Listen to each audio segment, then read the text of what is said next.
What if I told you that the modern photography playbook is officially broken? What if spending $4,000 on a brand new camera body, optimizing your photographs for Instagram, and then placing your subjects on a rule of third grid is no longer just bad advice, it's actively ruining your visual craft. If you opened YouTube at all this week, you probably felt a massive tectonic shift ripple across the creator community. Why did YouTube titan Peter McKinnon just declare that it's time to let go of Instagram because the platform effectively killed photo craft? Why did James Popsys explicitly announce he is completely done buying new camera bodies? And what on earth happens when creators start giving AI full, unchecked control over their local desktop system? We will discuss all of this and more, and make sure you stick around for segment 3, because we're diving deep into an absolute masterclass from the photographic eye on why textbook composition is taught completely backwards.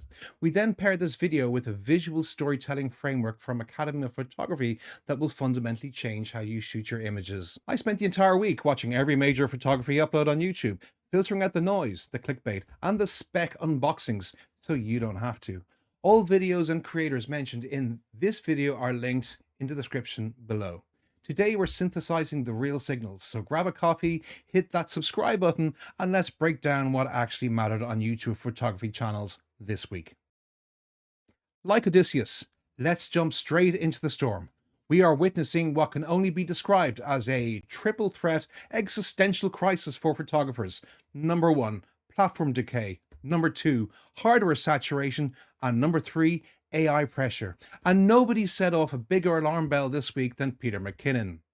When Peter McKinnon puts out a video analyzing how social platforms have abandoned photography, the entire industry stops to listen.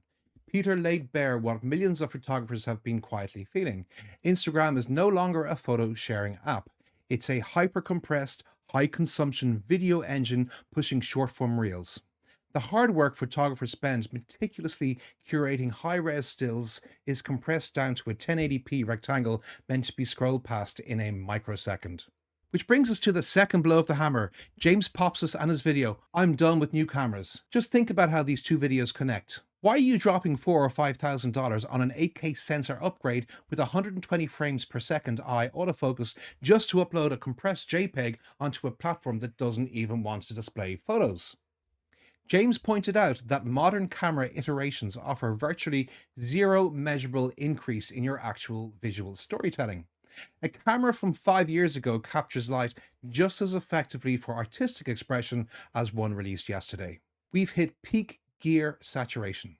And if you want proof from a market economics perspective, Mark Bennett over at Mark Bennett's Camera Crisis demonstrated how third-party glass like the new Mikey 85mm f1.4 delivers 95% of the optical quality of first-party flagship lenses for a fraction of the cost. The financial justification for spending premium brand money on marginal spec gains has completely collapsed. So what's the takeaway here, Paddy? I hear you ask. Well, the old playbook where you buy every flagship camera, every body upgrade, and chase social media algorithms with shiny test shots is absolutely dead. Stop looking at spec sheets to validate your art. If your photos feel uninspired right now, your camera sensor isn't the problem. Your platform strategy and visual intent are. On this, I highly recommend watching Martin Osner's video, which I reviewed last week. The link is here. Now, while hardware innovation is hitting a wall of diminishing returns, software is doing the exact opposite. It's going completely wild. And no channel embodied this bizarre tension better this week than Fstoppers. Fstoppers gave us a masterclass in editorial whiplash. In one upload titled "Responding to the AI Controversy," they had to address intense viewer pushback over using synthetic AI artwork in their thumbnails and content. But almost simultaneously, they released another video showing viewers how to get AI to control your computer and work for you. It feels like living through the Matrix, except instead of Agent Smith hunting down humanity, he's just taking over your desktop operating system, clearing your scratch disks, organizing folders, and batch renaming your raw files while you brew coffee. Here's why this paradox matters. The photography audience clearly rejects synthetic fake AI generation as masquerading as photography. Photographers value real light, real effort, and authentic capture. But back-end administrative AI, system automation, cataloging and culling, Creators secretly love that. And you can see the creative counterattack against synthetic visuals across the platform. Look at Aaron Ace over at PHLEARN. He dropped a tutorial on building a cinematic vintage glow in Photoshop. Instead of pushing a single AI prompt button, he breaks down deliberate curves adjustments, manual halation layers, and realistic film grain. FJH Photography takes a similar hands-on approach in his latest 2026 Retouching workflow guide, focusing on micro-skin texture control.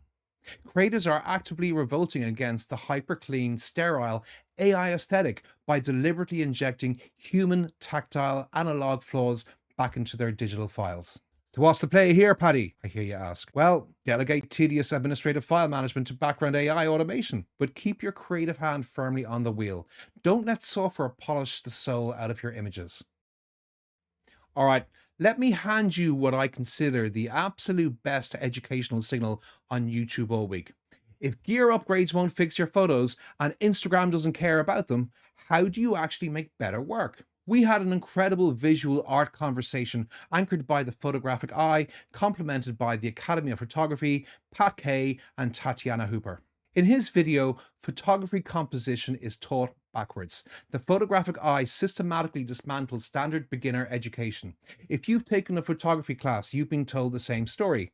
Overlay a grid, put your subject on an intersection line, and add a leading line, and boom, you've got a great photo.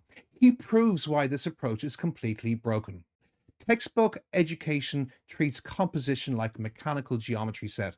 You follow rules A, B, and C and expect art. But when you shoot with that mindset, your images end up mathematically tidy, completely predictable, and emotionally lifeless. He argues that composition is not geometry, it is human visual psychology. Traditional teaching tells you to start with the scene geometry and fit your subject onto a grid. Real composition works backwards. You start with visual hierarchy and emotional and intent. Before you even think about framing, ask, what is the emotional core of this scene? Then use light, dark vignetting, edge contrast, and isolation to force the viewer's eye straight to the core point. And this is where Academy of Photography steps in with the perfect practical framework in his video, The Storytelling Skill Most Photographers Never Learn. He explains that photographers fail because they try to squeeze an entire novel into one single perfect frame. Instead, borrowing from cinema, he introduces a 3-frame storytelling sequence: context, change, and outcome. Image 1 sets the environment, your context. Image 2 reveals the tension or shift, change. And image 3 delivers the narrative resolution, your outcome. When you combine the Photographic eye's visual hierarchy with the Academy of Photographers' 3-shot sequence, the light bulb goes off. You stop hunting for single hero shots to feed an algorithm and start building cohesive visual narratives. Patkay reinforced this in his upload. These photos aren't good, and that's the point, showing how deliberate visual imbalance creates tension. And Tatiana Hooper highlighted Wabi Sabi in her video, 4 Japanese ideas that'll change your photography, teaching us to embrace imperfection and asymmetrical balance. Again, I hear you asking, so what, Paddy? Well, my take is do rather than try. Turn off the grid overlays on your camera monitor. Stop trying to hit geometric crosshairs. Focus on lighting contrast to build visual hierarchy and start shooting deliberate 3-frame stories instead of single lucky frames. Now for our landscape photographers, this week provided a glorious reality check. If you've ever felt defeated because weather ruined your shot after hours of driving, go watch Fototripper's latest video, Intolerable Landscape Photography Conditions in Glencoe, Scotland.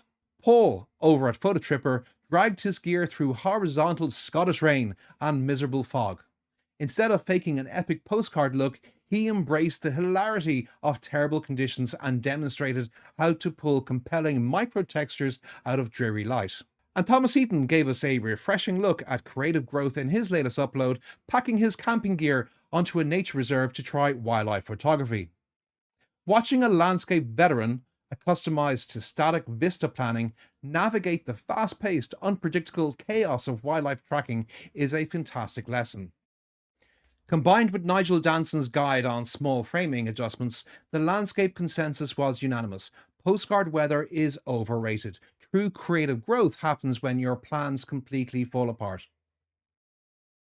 To wrap up our weekly intelligence briefing, if you have 1 hour of watch time this weekend, here is your curated homework. Number 1. For industry and gear realism, watch Peter McKinnon on why Instagram changed and James Popsys on why he's done buying cameras. Number 2.